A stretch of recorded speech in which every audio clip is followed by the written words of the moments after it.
It is October 31st, so I decided to bless you all with a bit of a Halloween special. I'm diving into a supernatural horror manga written by a prolific mangaka, Go Nagai. Demon Lord Dante, or Mao Dante, was published by Kodansha on January 1971 and would run until June 1971, 5 months. Needless to say, this story is a bit on the shorter side. The main character of this story is a high school student by the name of Ryo Utsugi.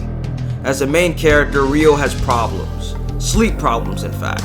You see, every time Ryo goes to bed, he has this horrific nightmare. Solitary, because it's the same nightmare every single night. 10 nights, in fact. Each night, it seems to become more and more vivid. He keeps having this dream about a demon trapped and encased in the icy mountains of the Himalayas.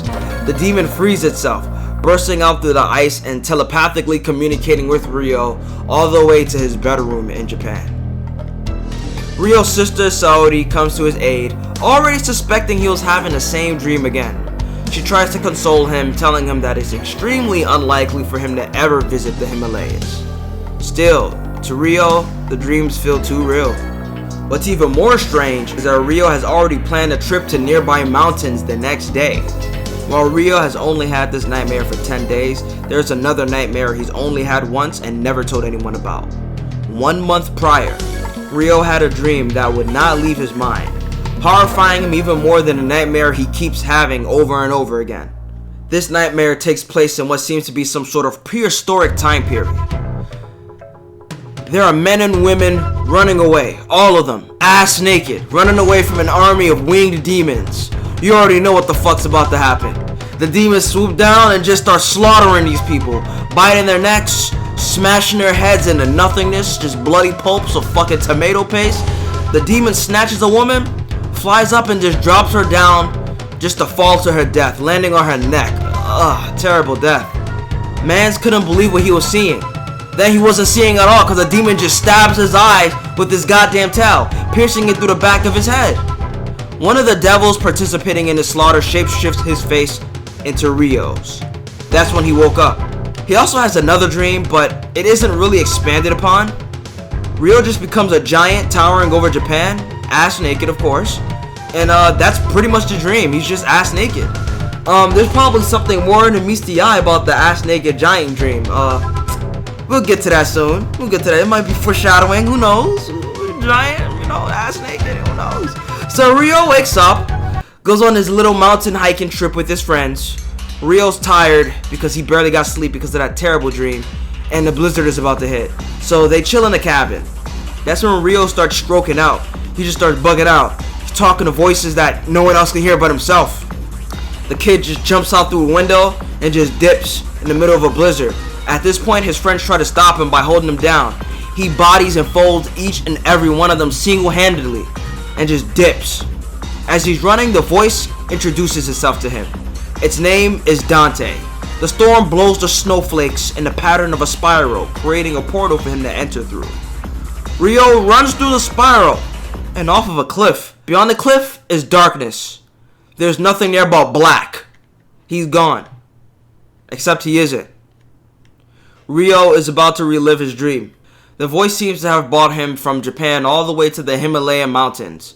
Except that isn't what happened at all. The voice explains that it was Ryo's own power that brought him there. Turns out Ryo has psychic powers and the ability to teleport with an established psychic link to another.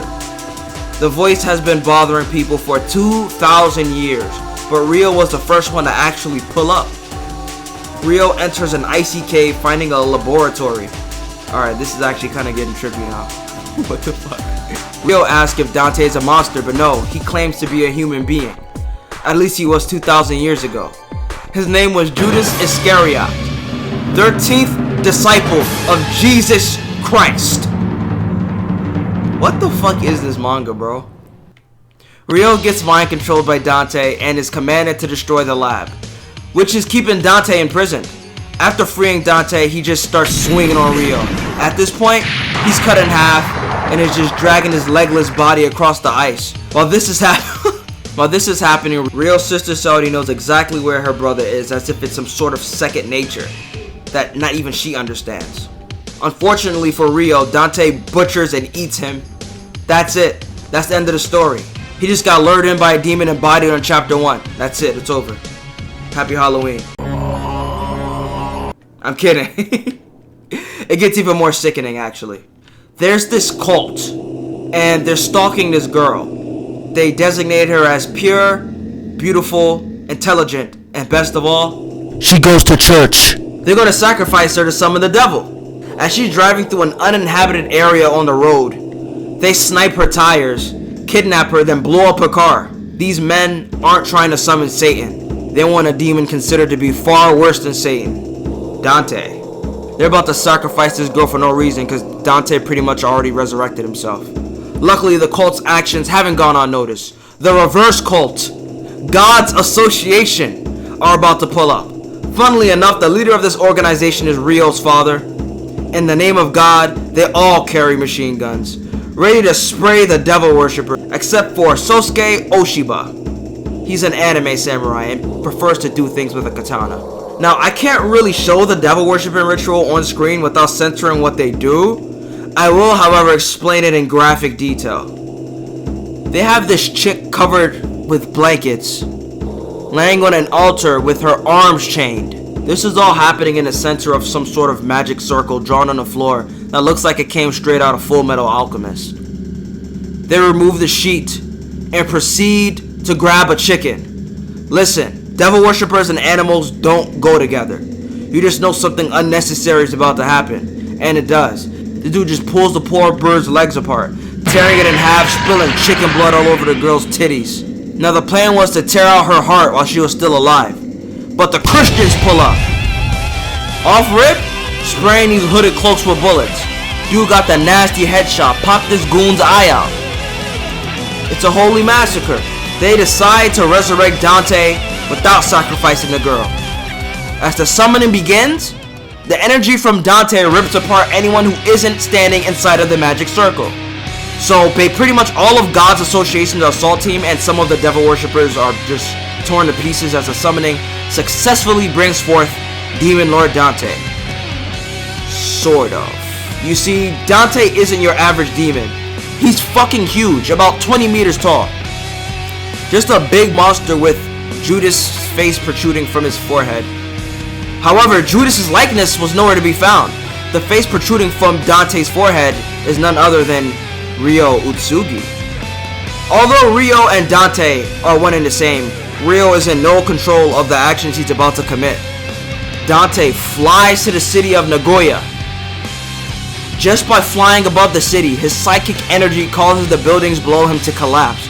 The city is plunged into a state of chaos and death. The Japanese army pulls up. Not gonna lie, they beat his ass. Suddenly, Ryo's consciousness takes control over Dante's body. Dante has absorbed thousands of humans, but for some reason, Ryo's mind was far too dominant for him to control. Ryo sees himself and realizes that he's a monster. The devil worshippers pull up in a helicopter and pretty much tells him that he's in the body of Demon Lord Dante. Ryo has no choice but to cry and cope with the fact that he's an ugly ass demon now. At this point, he just wants the military to destroy him. Unfortunately, the army cannot destroy something as powerful as him. So he's pretty much like, I want to die and y'all can't kill me? Bet. He just starts annihilating them. He's slowly becoming Dante and he doesn't even realize it. That's until another demon pulls up. It's a giant dog with an extra set of eyes on his chest. His name is Demon Beast Zenon, commander of 100 devils. Zenon is a traitor who sold his soul to God. Zenon tries to stop Dante from attacking humanity, warning him that God will toss his salad if he keeps this up. Ryo is giving in to his demonic urges and pretty much tells Zenon to do something about it. I dare you, pussy, do something. So, Zenon summons 100 devils. Zenon is only working with God so he can be reincarnated as a god himself. Dante's inner memories anger Ryo over this betrayal that happened to Dante and not Ryo, but you know, he's Dante now, so he's still offended by this. Dante pops off. He's mutilating, obliterating with energy waves, just melting all these demons with heat vision. He's just killing them all. There's nothing they could do.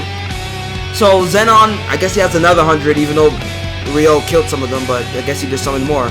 100 devils jump on Dante, and Zenon just melts their bodies onto him, pretty much restricting his movement because he has melted demons. Oh, that's fucking disgusting. I'm sorry, that's nasty.